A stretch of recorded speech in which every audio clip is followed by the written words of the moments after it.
I was like a mouse in one of those mazes that kept trying to find different ways to still operate my life and function in a work sense and relationship sense and a home life while still being able to use.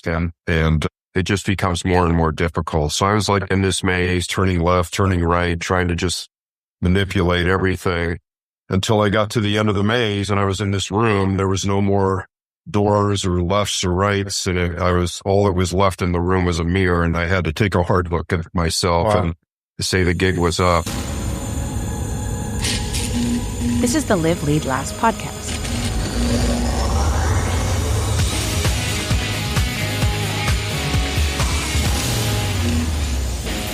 Welcome to the Live, Lead, Last podcast, where we equip you to live with purpose, lead with impact, and leave a legacy that truly lasts. I'm your host, James Duvall, and before we dive in, I want to remind you about the 5-Day Leadership Reset, a focused step-by-step framework to help you break free from burnout, gain clarity, and realign your leadership with what matters most.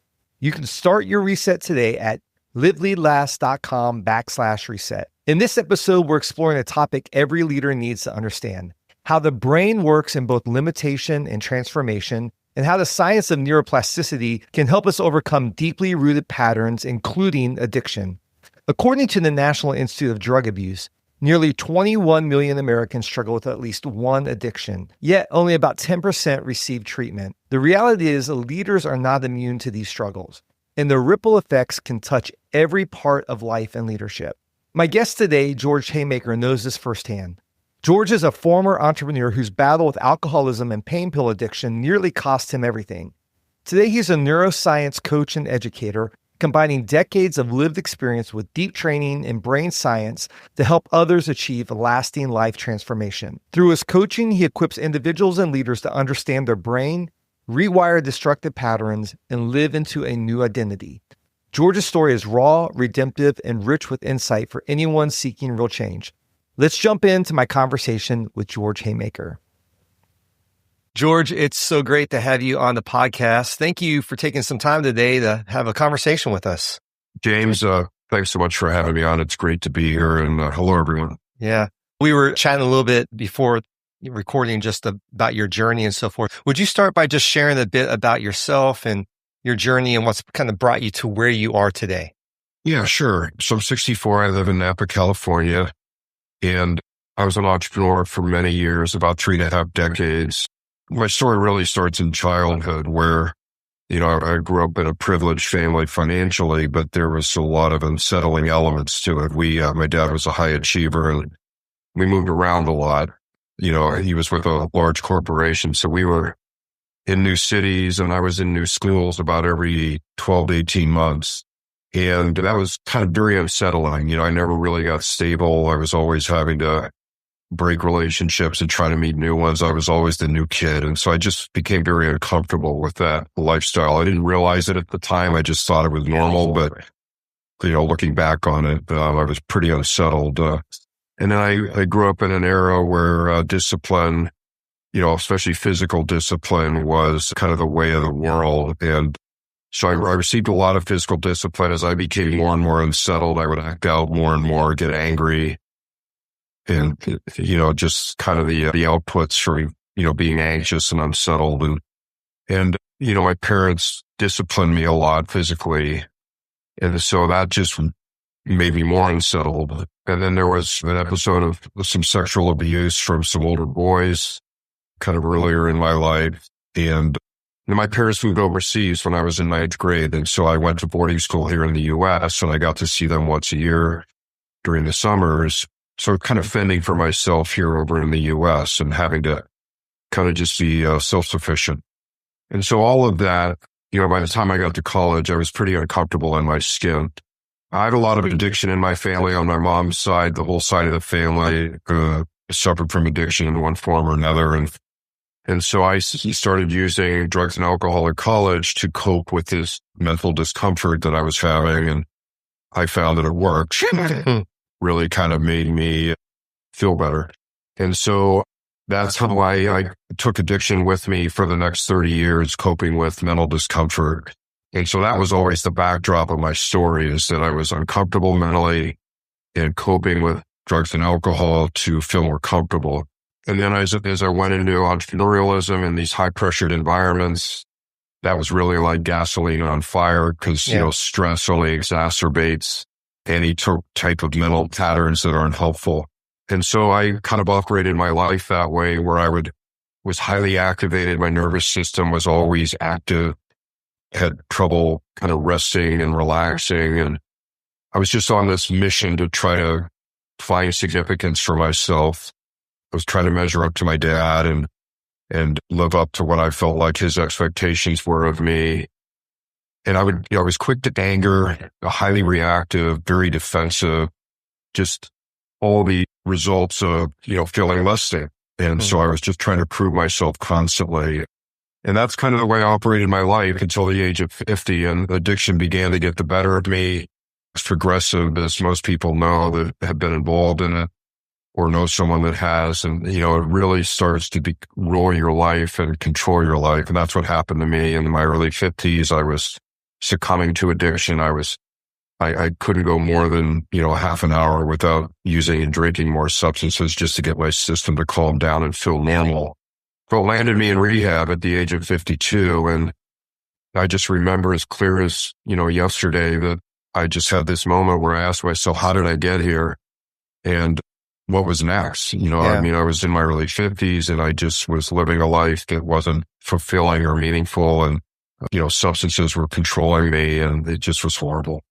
So, I was able to summon the wherewithal within to try again. And that kind of led me on a path of recovery and self-discovery. And, at that point, I was willing to do anything. And so I landed in a 12-step program, AA, and got a sponsor who was great. And I just started doing whatever I was told from people that knew better, that had been down the path before. And it turned out that, being part of a 12-step program got me sober, but I just wanted to learn more and more about what had happened to me and this process of change. I just am curious. And so I started reading about psychology and spirituality, and ultimately it led to me to neuroscience and the study of the brain, because all these patterns that we have in our lives that are unhelpful, they're all patterned in the brain. They're all a result of all these things that we've done over and over again, and they've caused these patterns to develop in the brain. And so I just became fascinated with it. And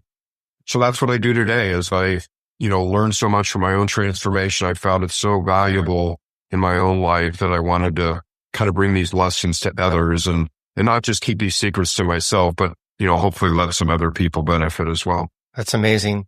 That's amazing. I'm interested in your addiction journey. When did you know you had hit rock bottom? So addiction is one of those things that, as I said, is progressive and it starts to migrate from impulsively being able to use substances when you want to. In other words, you have some level of control or say in the matter, to where it's compulsive. It has you physically and mentally and psychologically and spiritually in every way, and it's running your life. Yeah.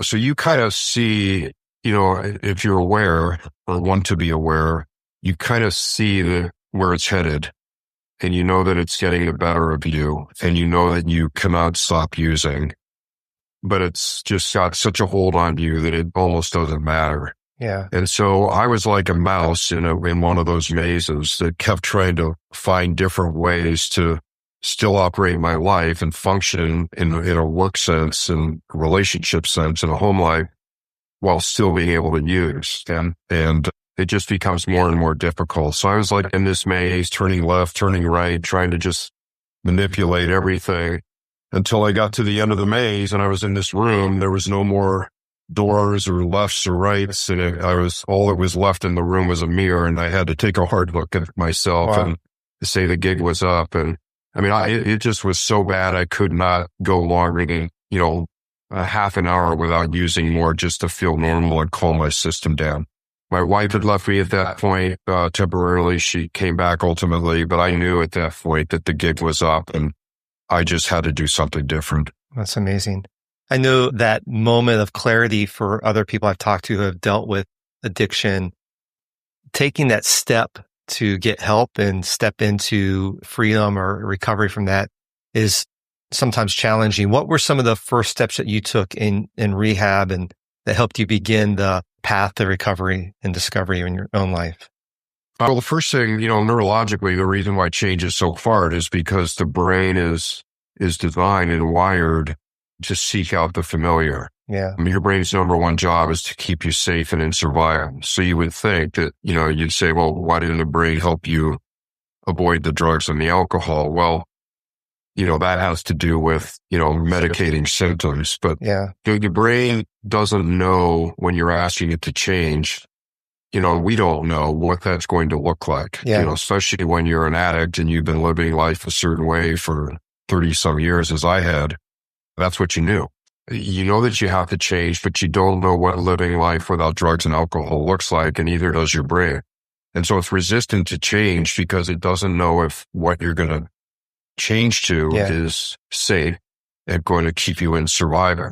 And so that's why change feels so hard, is because it's just inconceivable. Like, we don't know what that means yet. And so, yeah, I just, at that point, I was willing to do anything because life had just gotten so bad that I had given up any attachment to drugs, alcohol, my way of life before. And that's what it takes for a lot of people, is the consequences need to be so high and so significant that they don't care what's next. Yeah. It just has to be better than what they're doing. Yeah. And that's the difficult part, is, if we could catch these things sooner and stem the consequences, we wouldn't waste so much time in these patterns. But unfortunately, life doesn't work that way. The brain doesn't work that way. And so there are very specific ways that the brain wants to change. And if we don't understand how the brain works, how it functions, what change looks like, how the brain processes change, then we can't even begin the process. Yeah, it's amazing. One of the constructs we teach in with teams and coaching is this idea that the more you know yourself, that you can lead yourself, and that our actions are actually the result of tendencies, and whether that's nature or nurture. And you talked a lot about just your childhood growing up, the experiences and the environments that you grew up in, so forth, that actually sometimes shape, the way we behave, or addiction behavior and so forth like that. As you begin to understand more and more about just like your own trauma as a child and your childhood experiences, how did that change or shape your healing journey or your recovery journey? All of these tendencies, I call them patterns, are developed as ways for us to meet our needs. Yeah. So we all, as human beings, have 6 basic psychological needs, and, we all have them in different proportions, but they're always the same needs. We have needs for stability and significance and competence and togetherness and equality. And so all these patterns that we develop, starting in childhood, are in service of satisfying these needs in some way.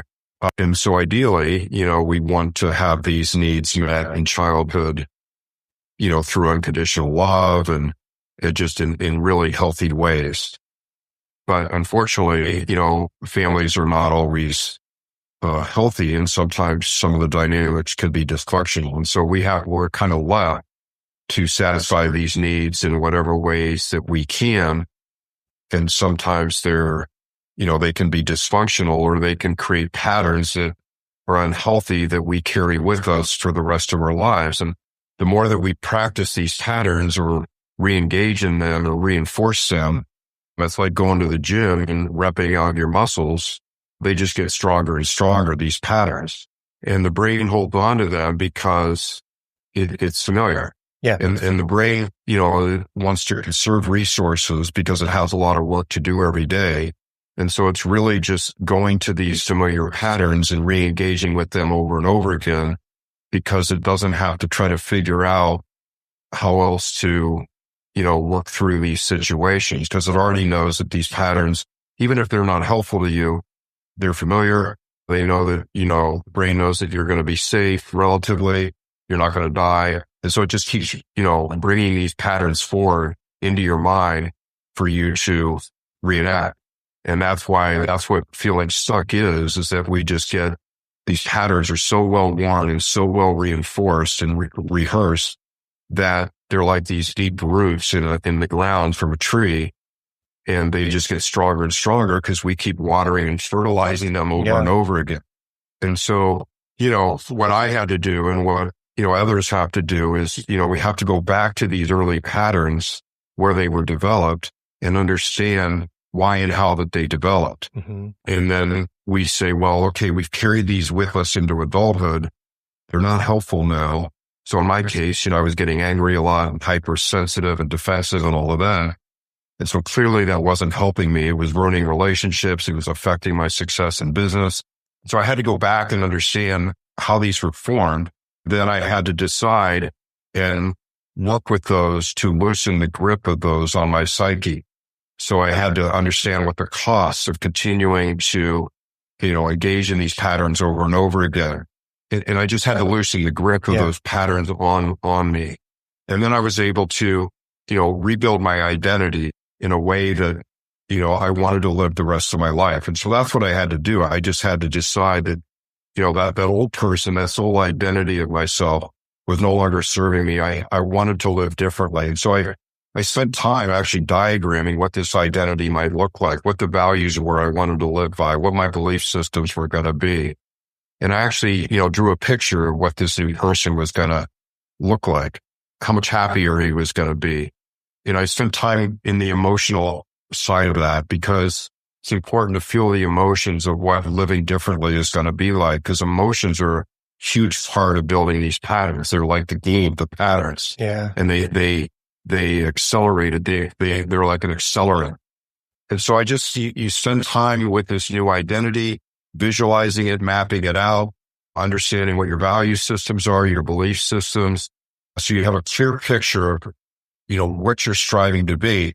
And then what it involves is just coupling all of your thoughts, feelings, and behaviors with this new identity. So how would this new person think? How would this new person feel? And how would they act? And so then we just start practicing those thoughts, feelings, and behaviors of this new person. And we're building a new root system by doing that. Right. And by leaving behind the old patterns and not engaging in them anymore, we're weakening those patterns. So it's like the root systems of the old well-worn tree begin to weaken and go dormant. And then we're planting a brand new tree on the other side of our property, which is emblematic of a new identity. Yeah. And it starts out small with, thin, shallow roots. But the more we practice being that person and watering and fertilizing that new tree, the stronger and deeper it gets. And the funny thing is if you think about other things that we learn and practice, like a new instrument or a new language or a new sport, it takes time and it's hard at the beginning, but over time, it begins to get easier and more automatic. Well, developing a new identity, a new mental experience for yourself, a new way of being is exactly the same thing. You look at it like learning a new language or learning a new instrument or sport. It just is going to take time. So if you can get your head around that and think of it that way, for me, it was a lot easier to accomplish because I had a plan. I had an understanding of what I was trying to do. That's incredible. Yeah, I love that idea. And I know neuroplasticity is kind of a big piece of that in your practice and what you do in coaching and so forth, and that rewiring, reframing the personality and so forth. In your coaching, when you're dealing with clients who are overcoming addiction or just trying to transform their life in general, how do the daily habits play into that? And what are some key disciplines, habits that kind of transcend every individual to kind of become that new person? Neuroplasticity, which is the brain's natural ability to change, adapt, and evolve. That's one of the beautiful things about the brain is that whoever we are today has been built on all of the experiences we've ever had in our life, all the thoughts, feelings, and actions. But it doesn't have to stay that way. Right. And the brain can morph and change and is malleable. And so, really what the brain learns by is repetition. So if you remember back in school, if you were a good student, you would study a little bit every day and do it over and over again, multiple times a day. Yeah, I can't say I was a good student. I wasn't a good student. Okay, well. Hopefully I'm better now. Out there, yeah. Or you could have been the crammer who tried to do everything at the last minute. Well, try both methods and see which one you get a better grade on the test, will be. And it's the one where the brain is able to learn every day, multiple times, through iteration, things begin to take hold. It doesn't do well if you try to cram it with information. And so that's really what building a new version of yourself is about, is picturing this person, how they live, and then acting out that role every day, all day, with every little habit. When I say habit, that includes thoughts, feelings, and actions, all commingled together.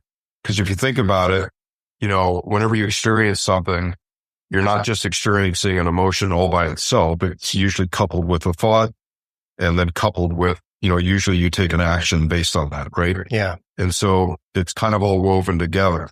And so really what I try to help people do is diagram a new day for them, what that's going to look like. And it'll start like from the moment that they wake up, like the time that they wake up, and then exactly what they're going to do from every minute there on after until they go to sleep.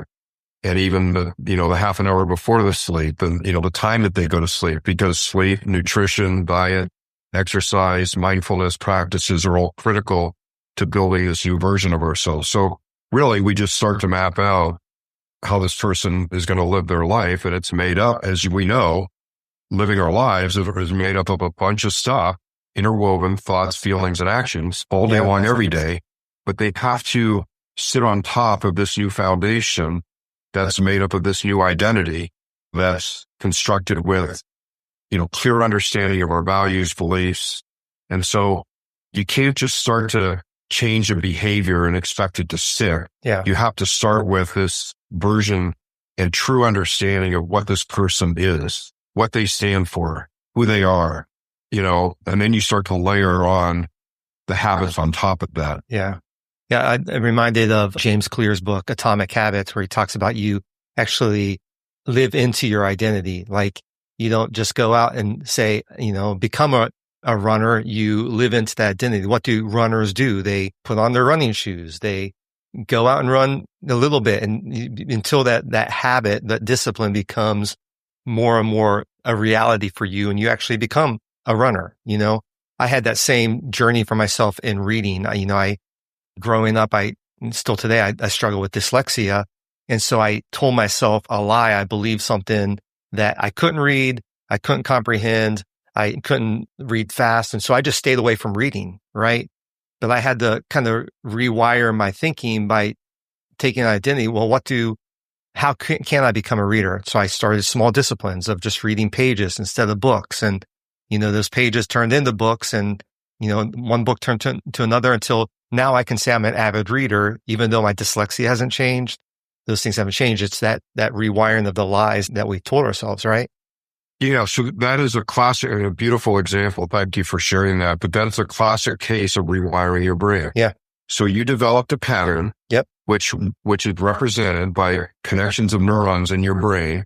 And if you think of your brain as a Rand McNally atlas, like if you take a picture of the United States with all the roads and bridges and everything else, it's like this web. That's what everybody's brain looks like. And there's 85 billion neurons or brain cells in your head, and they're all connected in different ways based on that represent how you've lived your life. Mm-hmm. Okay. And your brain looks different than mine and looks different than everyone's, right? Because we all have different experiences. Okay. So you developed this pattern of not reading because you were trying to meet a need of surviving, because, when you did try to read, it was probably a bad experience for you. Yep. And so you developed a pattern of avoiding reading in order to feel safe and survive, because you didn't want to threaten your significance by going through this experience of not being able to read, right? Right. And so that was your pattern, is I want to feel safe. I want to survive. I still want to have significance and feel like I'm confident. So my pattern is going to be to avoid reading. Okay. Yeah. So you developed that over years. You practiced that, you rehearsed it, and so developed this strong root system in your brain. And so then you made a conscious decision that you wanted to change your identity yep. into a reader. Yep. And so you had to start out by being aware of the issue and being willing and having the motivation to do something about it. And then, like you said, you started very small, slight steps. You envisioned what reading could do for you, how much it would mean for you, that it was a part of your value system. And so you took little steps, you read a page. Yeah. And then you experienced the reward from that. And that's what building a habit requires is, we need reward. We need to experience reward to close the loop on the habit. Yeah. Because if the brain doesn't detect reward from something, it won't want to continue to engage in it. There's no motivation in it. We won't get any positive feel-good neurochemicals. And so just little by little, you read a page, then you read 2 pages, you kept getting reward, you kept getting more reward. And before you knew it, through repetition, you became good at it. And you developed this, your neurons began to shift. You developed a whole new neural pathway about being a reader. It was attached to your identity because it was important to you and you wanted to do it. You were motivated. And so there you go. That is a very good example of someone shifting. It's neuroplasticity. It's building a new habit. It's shifting their identity. Yeah. That's awesome. That's awesome. Yeah. I resonate so much with that concept and the science behind that. I'm interested, shifting from like your own journey to now what you're doing in coaching. When did it connect with you that like, man, I've had so much personal work that I've done in my life that I actually want to take this and help other people with it? Yeah. So when I recovered, I had this idea to create an ice cream brand. And so I did that for about 6 years. And the reason for that is because I transferred addictions into sugar and I wanted to find a healthier ice cream and still taste it as good as real ice cream. So I did that for 6 years, but I just found it being a real grind. The mission was to really try to help people with addiction and mental health issues, but it just never got to the point where it was scaling enough. So at that point, I was in my late 50s and, I've been an entrepreneur all my life. I didn't want to keep going down that road. It was just too wearing on me. And so I asked myself, what am I going to do next? And I think as a lot of people get older, we want to try to give back and make a mark on the world. And, I still have a high need for significance. Like I want to feel like I'm leaving this world doing something that's meaningful to me and has purpose. And so I was kind of looking at, I can't go work for anyone else because I haven't worked for someone in, 40 years. And so I said, well, what do I have to offer? And in this moment of my life that was difficult and yet so rewarding for me has taught me so much. I said, well, why don't I try to bring that to people? And so that's what I've done. I just love the brain so much and I just know how much is possible if we spend time to get to know it, how it works, and how change does. All change traces back to the brain eventually. I just wanted to bring everything that I've learned, my experience, my life experience, and to help others, whether they're stuck in mental discomfort, whether they have addiction, right? I also help companies understand their employees' brains because, if we want to get any more out of our employees, or if we want to make them as productive as they can be and find as much meaning in their jobs as they can find, then leaders really should understand how the brain works because they're not really managing people, they're managing their brains. And so I also help leaders understand how the brain works so that they can, help their employees with their mental capacities, their brain performance, how to lead teams in a more brain-friendly way. Because I think there's a lot of company cultures that are threatening, and that actually shuts people's brains down. You actually get less out of people when you're triggering stress responses. Yeah.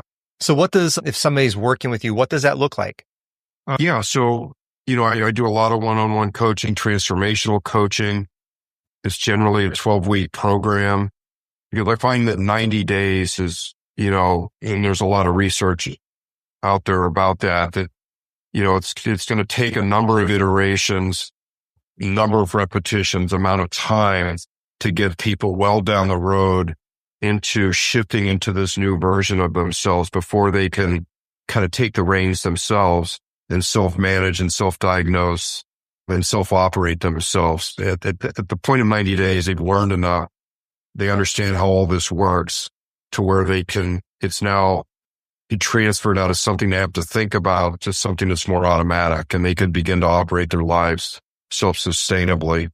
So I do my primary program is 12 weeks, but I work with people on shorter term basis. I work with companies with workshops, productivity type workshops, leadership workshops.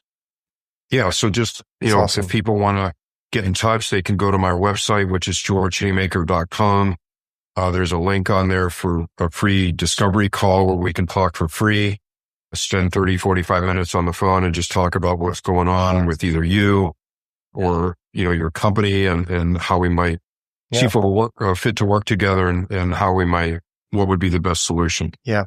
What if somebody's listening to this and they feel like maybe they have an addiction issue, maybe they have some struggles and they just feel like they believe the lie that they're just too far gone. What would you say to somebody like that? Well, first of all, science proves that that's not the case, that the brain can change, adapt, and evolve pretty much for everyone. And, if you want to talk about someone that was pretty far gone, that was me. And, with the willingness and some of the courage and motivation and commitment, that's all really someone needs to bring is, they've had enough, they're finding enough reasons to try to be different. They have loved ones. They love themselves. They just want to try to give life another shot in a different way. There's lots of help out there, myself or, lots of other places you can go to get help that can start you down the path. And that's all it really takes is a willingness, an awareness, and a desire to be different. And it helps out there in the brain. The brain will change if you follow the right processes. That's awesome. I work with an organization called Giant. I'm not sure if you ever heard of Giant or not. It's really, really fascinating because our primary tool that we use in coaching is this construct called Know Yourself to Lead Yourself. And it's a picture of an infinity symbol on the side, or infinity symbol, basically this idea that we all have tendencies, nature, nurture, and choice that create these patterns, which you said the word patterns of behavior in our life, that the way that we show up in the world and that those actions have consequences and the consequences create the reality that we find ourselves in or that other people experience us. And so when you're just talking about your journey and all the stuff, talking about neuroplasticity and so forth, it resonates so much with what we do in coaching. So I find that stuff really fascinating and just in habits and productivity and so forth. So it's really cool. But so basically everything you're talking about, traces back to the brain neurologically. Yeah, it does. And all I do is, kind of make those connections, right? Yeah. And that, the brain has very specific ways that it needs to make permanent, sustainable, long-lasting change. Yeah. And the neurons actually have to move and form new pathways. And we have to stimulate and fire those over and over and over again for them to become the default and move away from the old. Yeah. So really, a lot of people like yourself are dealing in these types of things that cause that change. I'm just kind of stuck at a level, down inside the brain where the neurological level. Yeah. Well, the cool thing about that is that there's some things that are hardwired into us, our personality and so forth that we, you can alter, but if I'm introvert or extroverted, that's just the way it is. But when you understand the impact of your personality, your impact of your backstory or the trauma and so forth on our kids, how it actually comes out, you can actually break those. All you're doing that neuroplasticity, you break those patterns instead of acting accidentally. You begin to be aware of your tendencies and begin to live intentionally in, changing those behaviors. And eventually they become patterns and new patterns and everything you express there. So it's really cool. Yeah. Yeah. Okay. So here's a question I'd like to ask you. What's one thing that you wish everyone understood about addiction and healing of the human brain? Well, addiction, it is a disease. It's a disease of the brain. I know there's still stigmas out there or opinions and interpretations that it, might be an issue around willpower. Addiction tends to be and can be very genetically predisposed. And so many people, when you see it running in families, that's not an accident.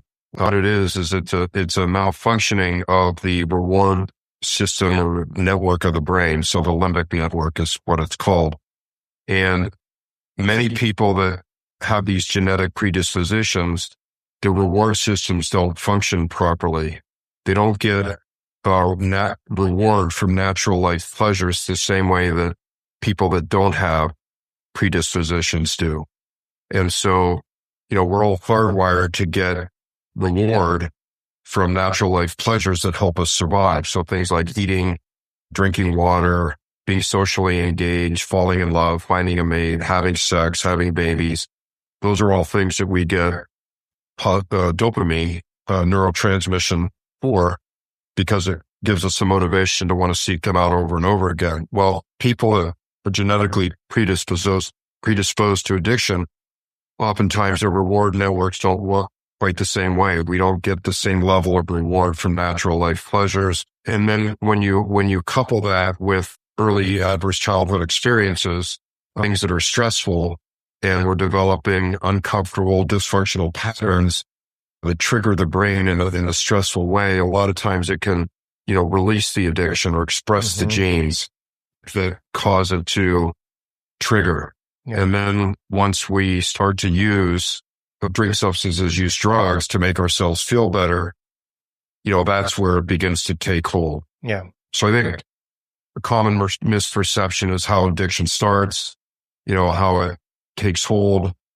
Yeah. I guess that would be my answer on that. Yeah. I think sometimes people think it's a moral issue or issue of morality or, sin. I have a faith background, so it's a sinful issue or everything. But when you start beginning to understand the science behind the sickness of the brain, that makes a lot of sense. If you could give listeners one secret weapon in this area of neuroscience for personal growth, what would it be? If there's like one thing that you're like, do this and you're going to be, so much more successful in your change.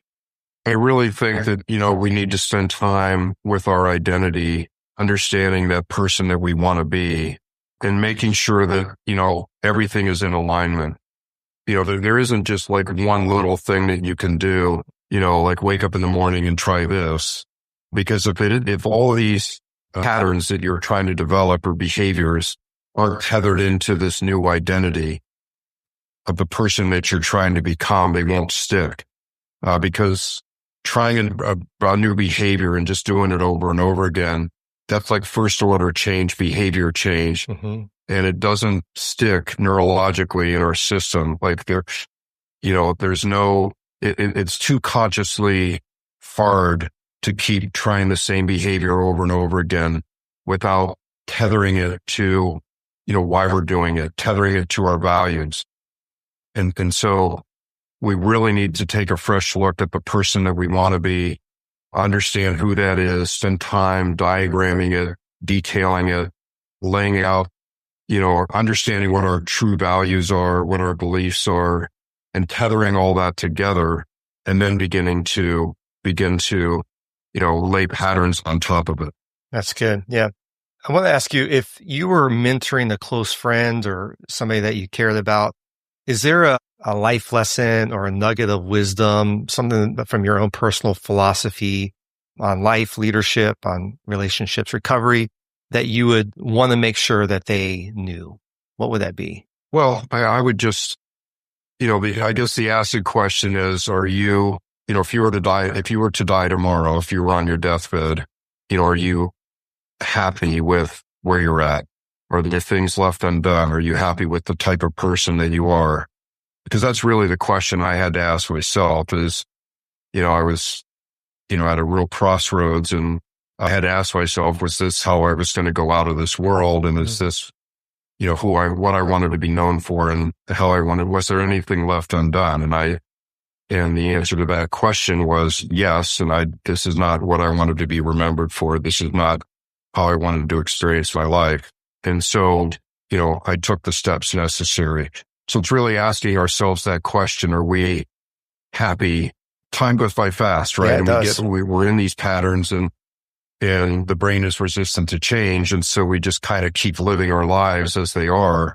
But, are we taking that fresh moment and taking a look at, is everything the way that we want them to be? Or if we were to go out of this world tomorrow, would we be happy? Or is there anything we would change? Yeah.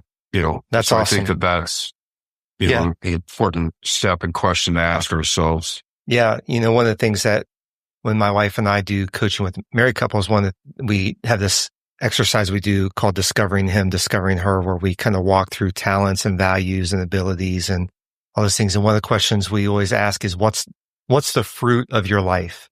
And when your life is over, what do you want people to be saying about you? And so when you begin to frame what you want the fruit of your life to be, what you want to be known of you, then you start living today into that. And again, it goes back to that identity piece. And really I think that's really how you live with significance and, leave a legacy that lasts beyond who we are as individuals and what we do here on earth. So, well, George, thank you for such a wealth of knowledge. And obviously this is something you've spent years learning and developing yourself, and certifications and neuroscience, and so much needed content here and help for people that are really struggling in this place. So thank you so much for what you do. And thank you for taking time to be on the podcast today.